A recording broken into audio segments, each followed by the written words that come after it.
Gonna get hit. What we got, Murbo? Boom! 1985 and 1995 Kawasaki KLR 250s with the original everything, including the fanny packs. 5,300 miles. 6,867. No tears. No. Fanny pack. No tears. Fanny pack. 6,800. You have the key for this one? Put it in. So, these machines come from the lineage of Mr. Bo. These are his grandfather's. They're now his. We got a wicked deal on them, right? Problem, they've been sitting in a shed for 8 years. It's 2018.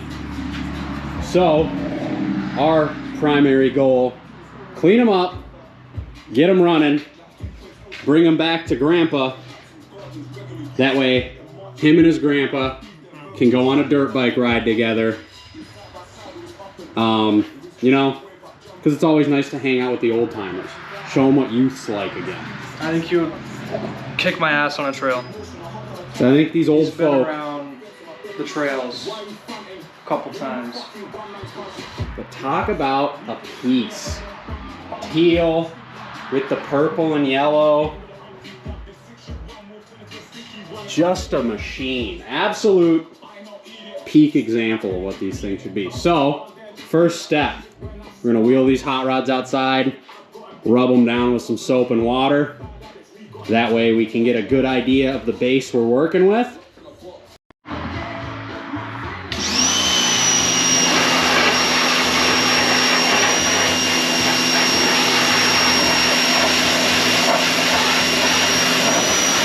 I didn't even realize those were purple.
Dude, holy hell, this wheel is ridiculous.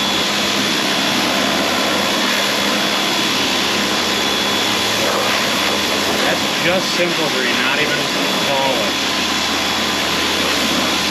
Well, this was polished before it sat, though. For sure.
shot of it rolling into the light.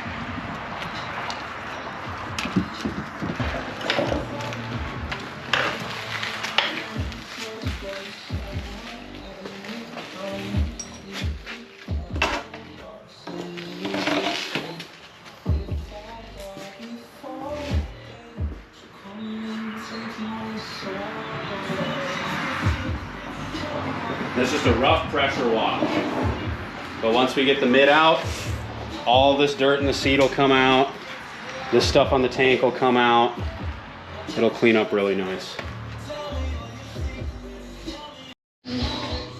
So, that's great. Oh wow, the fuel in there looks rough. But there's liquid in there, which means there's not any holes in the tank. And it honestly doesn't look super terrible. It's been coated, and the coating's peeling off. So this thing's gonna chew through fuel filters. But our priority for now is getting this functional. I just had to pry it open with a screwdriver.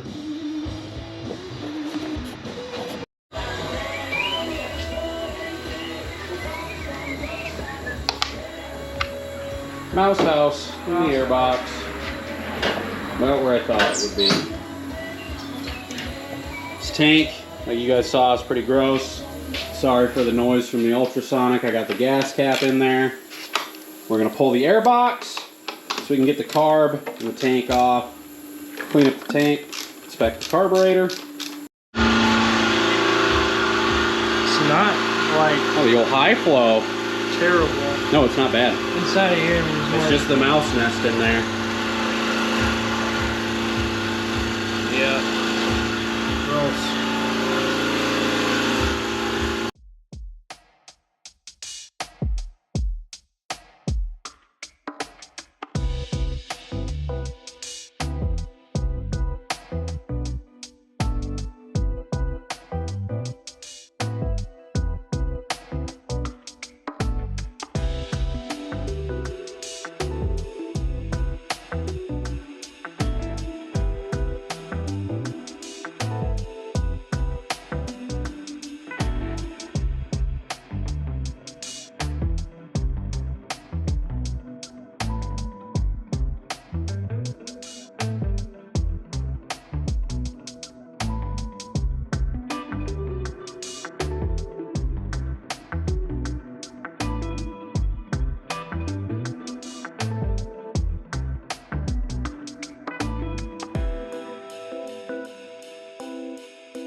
Nothing going through that. The whole emulsion tube is just full of that. So, it's a good thing we checked. Taking 8mm ranch. This shit's sticky, like syrup. That whole emulsion tube is plugged, dude. Nice.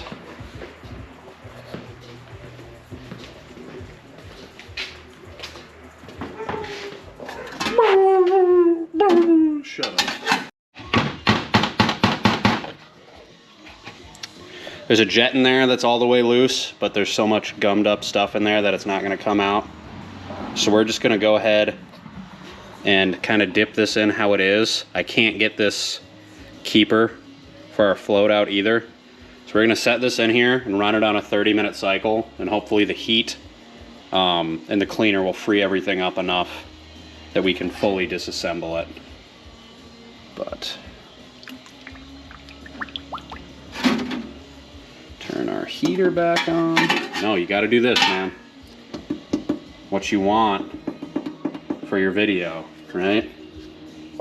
Aim at it, and you get the shot for like 10 seconds after you turn it on.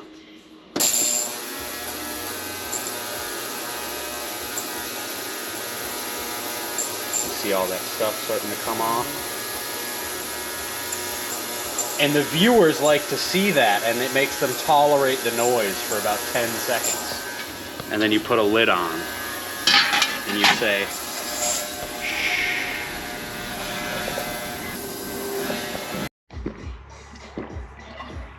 Nalgene cam. Yeah, we got some mouse nest in there. We got a bunch of stuff up here on top of the motor, all over. But pretty solid bones. We're gonna get it cleaned up tomorrow. Go pick up the parts that we need.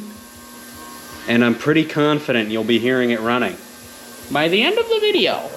By the end of the video, I mean in about 2 minutes.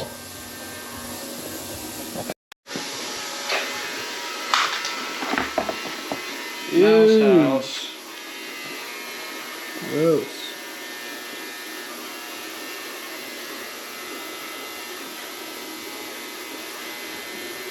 Nice.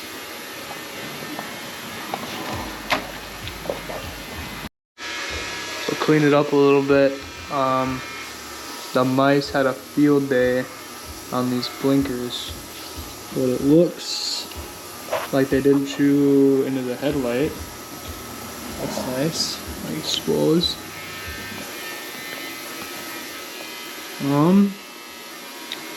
The rest of these connectors look okay. Nice cleaned up light cover. Little cowl action. Little boss action. Yep, I mean everything else seems okay, but won't know until we get a battery.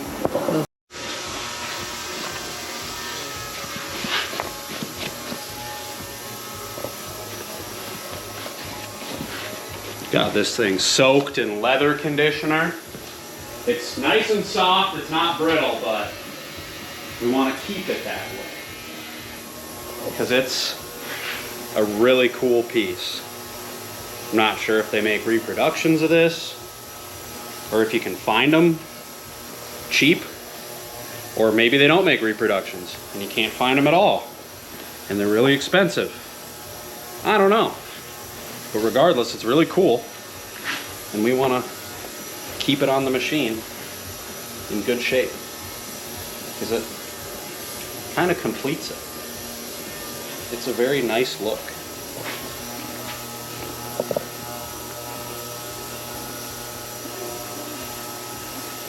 Nice little tidy tail bag.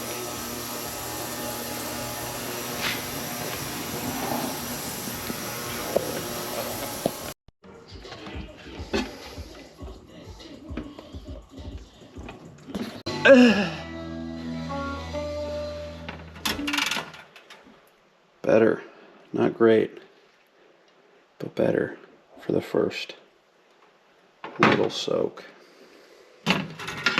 Shit is hot.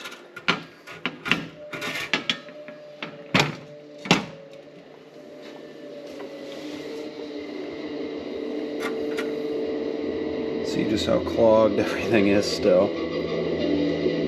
It's no fault of the equipment. It's just how dirty everything is.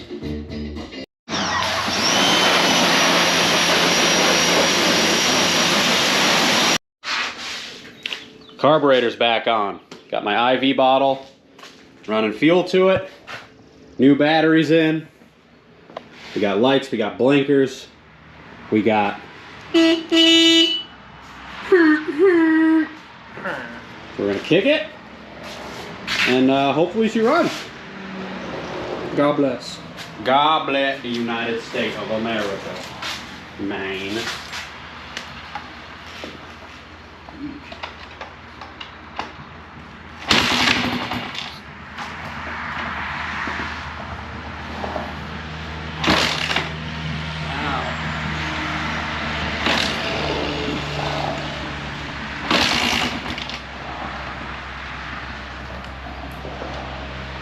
It's not getting fuel.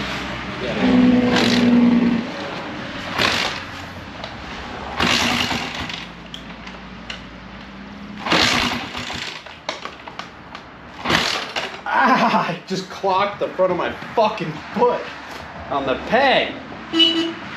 Turn.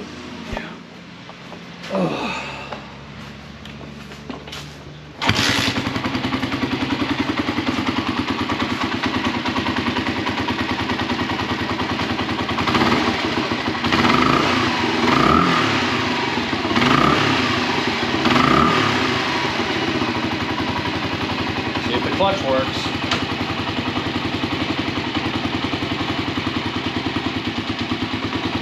Clutch works.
The tire came through my pants and put a hole up my rear.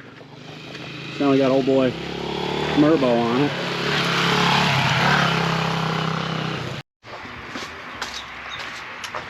This tank has been evapor-rusting for about 4 hours. As you can see, it's doing a decent job, but this tank's been previously coated. So no matter what we do, we're really not going to get it perfect. The goal is to get a majority of the big chunks of stuff out, and then expect that this bike is going to like to clog fuel filters.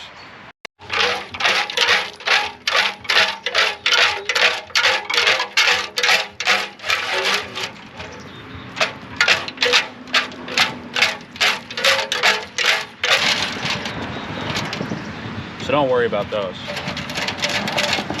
But all this kind of eggshell looking material, this is old fuel tank liner that's degraded and now is just in the way.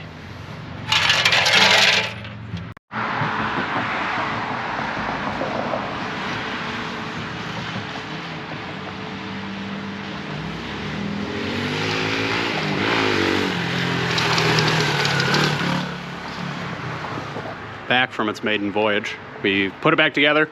I rebuilt the petcock. It was jam-packed full of garbage, junk. We couldn't get fuel or air to run through it. So we rebuilt the carb, rebuilt the petcock, The rear shock needs to be rebuilt. It is bottoming out on everything, even with the light guy on it. Needs blinkers. Got it. But it runs and drives. It runs and drives. And it runs and drives good. And it, dude. Oh. Whoa. Yeah, she needs a rear shock.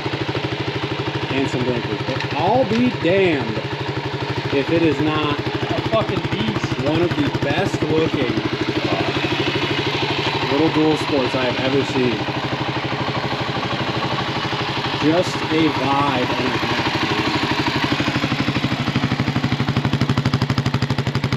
Give me a little rev. Little rev.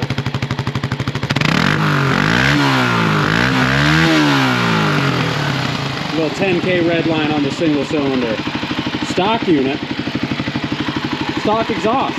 All original. Everything's there. Quite the hot rod. What do you think of your first? So I was going like 70. This shit fucking rips. I mean, if you're standing, the suspension's like, I mean, it's not really a problem, but it goes 70 at like 7K RPM. Yeah, it's geared. And I was like fucking Geared short. Wind whipped the whole time. But it's a 6-speed. Yeah. And I'll admit, for a 90s carbureted 250 4-stroke, you know, it's not the fastest thing in the world, but it moves itself.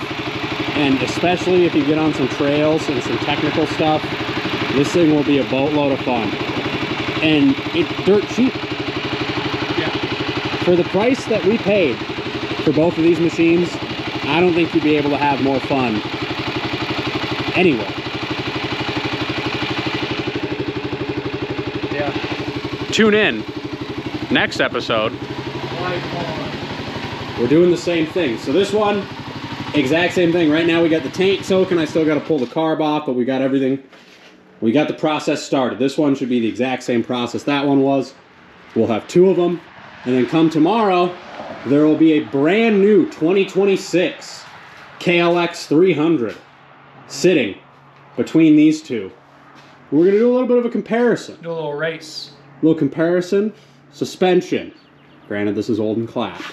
Yeah. This is Performance. These get tightened. Granted, this is old and clapped. We'll see. Braking performance. Granted, this is old and clapped. Do you have ABS on that? No. Okay. And then So we can both kill ourselves. value. I don't think I'm beating this No. in value. Looks. This wins in the looks department already. It wins in the value department already. So long as you can ride this for a week without it exploding, value through the roof.